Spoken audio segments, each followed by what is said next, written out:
Guys इस lecture में विकास व अभिवृद्धि को हम क्लियर करेंगे, क्योंकि डेवलपमेंट एंड ग्रोथ ये दो अलग अलग चीज़ें हैं। ठीक है, तो इस मामले में आप देखोगे कि principle of development and growth में इस सिद्धांत के अनुसार बालक का विकास सिर से पैर की दिशा में होता है। ठीक है, बालक का जो विकास है वो सिर से पैर की दिशा में होता है। ठीक है, कैसे? अपने जीवन के प्रथम सप्ताह में बालक अपने सिर को उठा पाता है।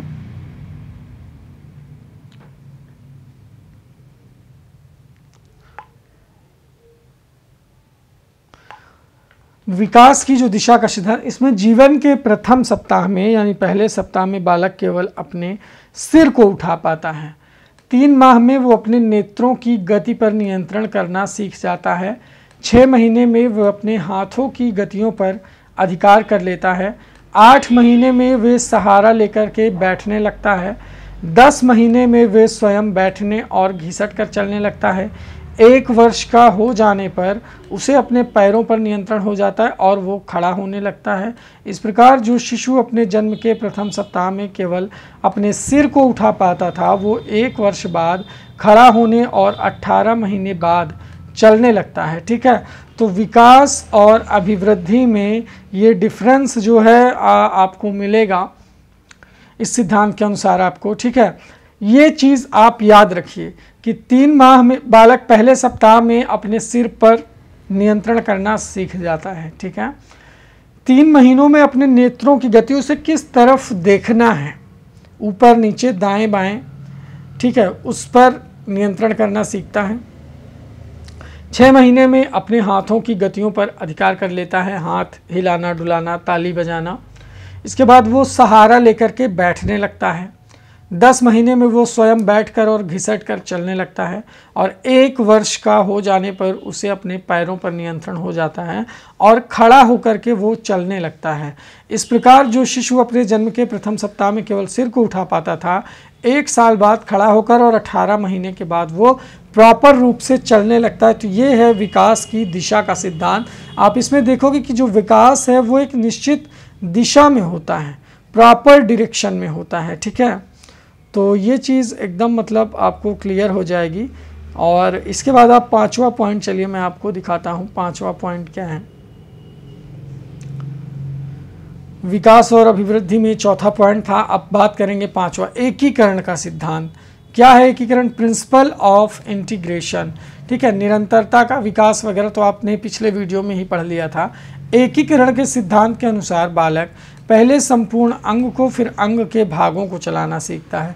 बाद में वो उन भागों में एकीकरण करना सीखता है। जैसे वह पहले पूरे हाथ को, फिर हाथ की उंगलियों को और फिर हाथ व उंगलियों को एक साथ चलाना सीखता है। ठीक है, पहले वो पूरे हाथ को उठाता है, फिर उंगलियों से सामान को पकड़ना, उंगलियों को अपने मस्तिष्क से संचालित करना। ये क्या है? ये एकीकरण का सिद्धांत है। पहले बॉडी का होल डेवलपमेंट, फिर पार्ट्स ऑफ बॉडी का डेवलपमेंट, इन पर अपना कंट्रोल, ये चीज़ें मतलब आपको देखने को मिलेंगी। 6वें नंबर पर आप देखोगे परस्पर संबंध का सिद्धांत, प्रिंसिपल ऑफ इंटर रिलेशन। इस सिद्धांत के अनुसार बालक के शारीरिक, मानसिक, संवेगात्मक आदि पहलुओं के विकास में परस्पर संबंध होता है। किसमें किसमें? बालक का शारीरिक, बालक का मानसिक, बालक का संवेगात्मक इत्यादि पहलू के विकास में परस्पर संबंध होता है। उदाहरण के लिए आप जब बालक के शारीरिक विकास के साथ उसकी रुचियों, ध्यान के केंद्रीकरण और व्यवहार में परिवर्तन होते हैं, तब साथ साथ उसमें गामक और भाषा संबंधी विकास भी पाया जाता है। तो 6वें नंबर पर आप देखेंगे कि जो परस्पर संबंध का सिद्धांत है, इसमें बालक के शारीरिक, मानसिक, संवेगात्मक ये सभी पहलू के विकास में परस्पर संबंध पाया जाता है।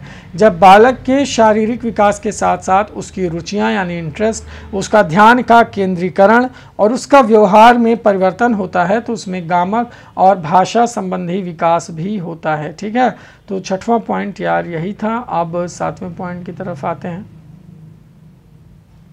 7वां पॉइंट है आपकी स्क्रीन पर व्यक्तिगत विभिन्नताओं का सिद्धांत। ये मैं आपको प्रिंसिपल ऑफ डेवलपमेंट बता रहा हूँ। ठीक है, बाल विकास के सिद्धांत। तो ये 6 सिद्धांत हो गए। 7वां सिद्धांत जो है इंडिविजुअल डिफरेंस, इसका ज्ञान एक शिक्षक को होना बहुत ज़रूरी है।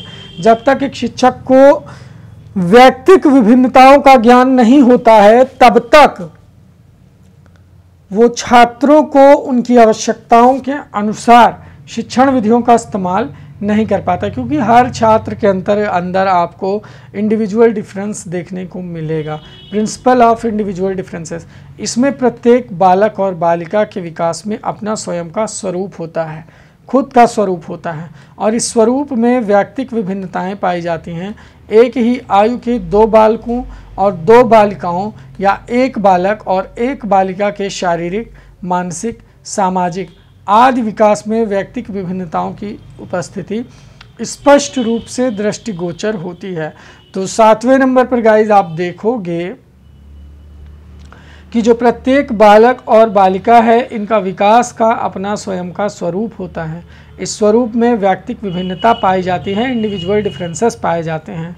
एक ही आयु के दो बालक और दो बालिकाओं में एक बालक और एक बालिका के शारीरिक, मानसिक और सामाजिक आदि विकास में व्यक्तिक विभिन्नताओं की उपस्थिति स्पष्ट रूप से दृष्टिगोचर होती है।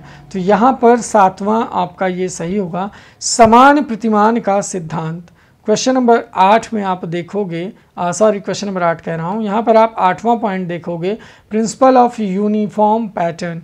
इस सिद्धांत का अर्थ स्पष्ट करते हुए हरलॉक ने क्या लिखा है कि प्रत्येक जाति, चाहे वो पशु जाति हो या मानव जाति, वो अपनी जाति के अनुरूप ही समान प्रतिमान पर विकास का स्वरूप ग्रहण करती है ना। ये नहीं कि यहाँ के वो हैं तो मतलब अपना वो, ठीक है। तो समान प्रतिमान का सिद्धांत क्या कहता है कि अपनी जाति, और चाहे वो मानव जाति हो या पशु जाति हो, वो अपनी जाति के समान ही अपने विकास के प्रतिमानों को ग्रहण करते हैं, ठीक है। जैसे आप बालकों के विकास में देखेंगे तो बालक चाहे ऑस्ट्रेलिया का हो, इंग्लैंड का हो या भारत का हो, जो विकास का क्रम है उसी क्रम को फॉलो करते हुए वो विकास करता है, ठीक है। सामान्य और विशिष्ट प्रतिक्रियाओं का सिद्धांत, principle of general and specific responses. इस सिद्धांत के अनुसार बालक का विकास सामान्य प्रतिक्रियाओं की ओर होता है। जैसे नवजात शिशु अपने शरीर के किसी एक अंग का संचालन करने से पूर्व अपने शरीर का संचालन करता है और किसी विशेष वस्तु की ओर इशारा करने से पूर्व अपने हाथों को सामान्य रूप से चलाता है। ये ज़रा देख लीजिए कि सामान्य और विशिष्ट प्रतिक्रिया का सिद्धांत। नया शिशु सबसे पहले अपने शरीर के किसी एक अंग का संचालन करने से पहले अपने शरीर का संचालन करता है, ठीक है। जैसे उंगलियों का संचालन करने से पहले वो हाथ का संचालन करता है। किसी विशेष वस्तु की ओर इशारा करने से पूर्व अपने हाथों को सामान्य रूप से चलाता है। वही बात है ना इसमें कि उंगली से बाद में इशारा करेगा, पहले हाथ से इशारा करेगा, ठीक है, पूरा हाथ, संपूर्ण हाथ। वंशानुक्रम और वातावरण की अंतःक्रिया का सिद्धांत, ये भी काफ़ी इम्पॉर्टेंट है भाई, इस चीज़ को भी आप लोग सीख ही लो, जान लो। Principle of interaction of heredity and environment. इस सिद्धांत के अनुसार बालक का विकास न केवल वंशानुक्रम के कारण और न केवल वातावरण के कारण, वर्ण दोनों की अंतःक्रिया के कारण होता है, ठीक है। न केवल वंशानुक्रम और न केवल वातावरण, बल्कि इन दोनों की अंतःक्रिया जो है ये बहुत ज़रूरी होती हैं, ठीक है। तो ये 10 क्वालिटीज़ हो गई भाई विकास के सिद्धांत। अब विकास के बारे में आप जो है वंशानुक्रम और वातावरण की अंतःक्रिया, ये टोटल 10 सिद्धांत थे विकास के, ठीक है। इन 10 सिद्धांतों को अगर आप रट लेंगे तो 1 नंबर आप जो है प्राप्त कर लेंगे। अब वृद्धि और विकास में डिफरेंसेस की बात देखेंगे। विकास की जो गति है और मात्रा सभी बालकों में एक जैसी नहीं होती, ये आप सबको पता है कि विकास की गति और विकास की जो मात्रा है ये सारे बालकों में एक जैसी नहीं होती। तो फिर कैसी होती है? व्यक्तिगत विभिन्नता को ध्यान में रखकर सभी बालकों से एक जैसे विकास की आशा नहीं करनी चाहिए, क्योंकि बालक जो हैं वो इंडिविजुअली अलग अलग होते हैं, व्यक्तिगत रूप से अलग अलग होते हैं। अब आप अगर इस चीज़ को नेग्लेक्ट करते हो और एक्सपेक्ट करते हो हाँ कि सभी बालक, क्या जो 10 साल के बालक हैं जितने भी आपकी कक्षा में, सबका विकास समान है? नहीं, कोई प्रतिभाशाली है तो कोई पीछे है। तो यार ये जो क्या है, ये इंडिविजुअल डिफरेंस है, और इसमें अपना अपना वातावरण, अपना अपना पर्यावरण, अपना अपना पोषण, इन सब अपनी अपनी वंशानुक्रम, सबका सम्मिलित योगदान रहता है, किसी को आप कमतर नहीं आंक सकते, ठीक है। तो ये बालक से अधिक की अपेक्षा की जाएगी तो उसमें अपूर्णता की भावना आ जाएगी, और कम अपेक्षा की जाएगी तो उसकी भावनाओं और क्रियाओं को प्रोत्साहन नहीं मिल पाएगा।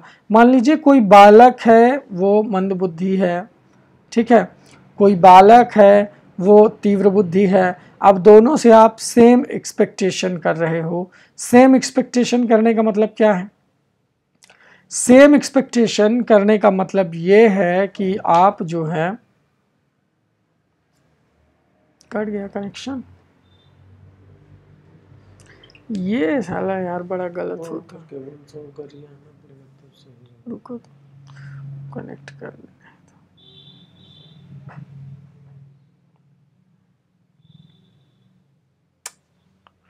क्लास के बीच में जो इंटरनेट कटा।